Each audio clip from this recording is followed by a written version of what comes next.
This is MMA. This is why I came into this game, because I didn't want some nerd in pajamas with a blue belt to be able to beat me up as a kickboxer. So I humbled myself, and I learned the game of grappling, jiu-jitsu, wrestling. I get my ass kicked a lot, and this is what keeps me humble, because a lot of people don't understand the actual meaning of that word. They think it's being fake. I got sprawled on, my face hit the mat, ate sweat, and it was horrible. That's humbling. But you still have to, find your way and keep pushing. If only you remembered it. If only you remembered it, would have been. But yeah, I remembered it. Luckily I did, because it helped me a lot. And I've just held on to that, even throughout my whole career. Whenever I wasn't, getting money or wasn't getting fights, or I was losing motivation, like this might not actually work. I might not actually realize this dream. I always had that in the back of my mind. Mate, it always works out. Whatever it is, it always works out.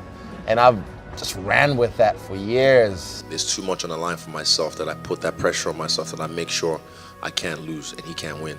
In my career, in martial arts, I'm my own man. Like, my first coach was really apprehensive. He was like, no, you gotta stick to Muay Thai. This is where it's about, He wanted me to be like him. Ong-Bak was the movie I saw that introduced me to Muay Thai, and I was like, man, this looks cool. Like, I want to be able to fight like this guy because it looks realistic. And then Denny was like, I know a guy who used to coach me. He might help you out for the fight. And then the rest was history from there. For me, as soon as I walked in the gym, I remember, this is the old gym, I walked in and it felt like what I've always seen on the countdowns or all the UFC pay-per-views, like a proper gym. It looked like a proper gym. And as soon as I walked in, the cage was right there, and I never left. And I think I put it down to the feeling, the way I felt about the place. And just something I'd never seen in real life before. Certain gyms I've been around the world, definitely that I'm glad I didn't find this place first. Because I might have stayed because of the facility, but I wouldn't have liked the vibe or the culture they had. So for me, I lucked out. I put it that way. I lucked out. The way I felt about the vibe, I just felt like, I'm gonna stay here. This is where I'm gonna stay. I was just soaking everything up and just be real curious, like, how does that work? Ooh, let me try that, and I'll do it the next day, and I'll be successful at it. Or if I fail, I'll try it again. Any loss I've ever had, I'm not too attached to the outcome. I'm getting better at that as I get older. I'm never too attached to the outcome. It's all about the present and the journey, and just being myself and being in the present. I put it on myself because I like to gamble. I'm a gambler. I like to roll the dice. You only have one life, so I put that on myself so I can exceed expectations, Just practicing patience.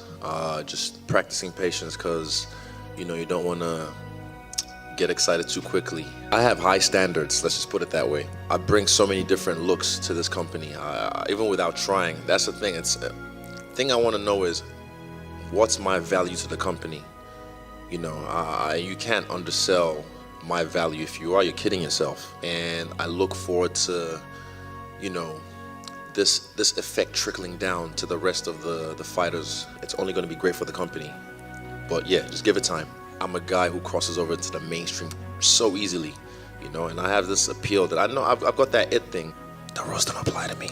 But yeah, that's how I think. It might be my ego, but whatever. Because they believe in what we're doing and the work we're putting in. This is bigger than us, man. The sacrifices we're making right now is for the greater good and for the next generation of fighters that we have coming up. Because we got some killers coming up. So yeah, we're prepared to make those sacrifices. And I'm glad I have a team who is selfless enough to make those sacrifices regardless of the implications.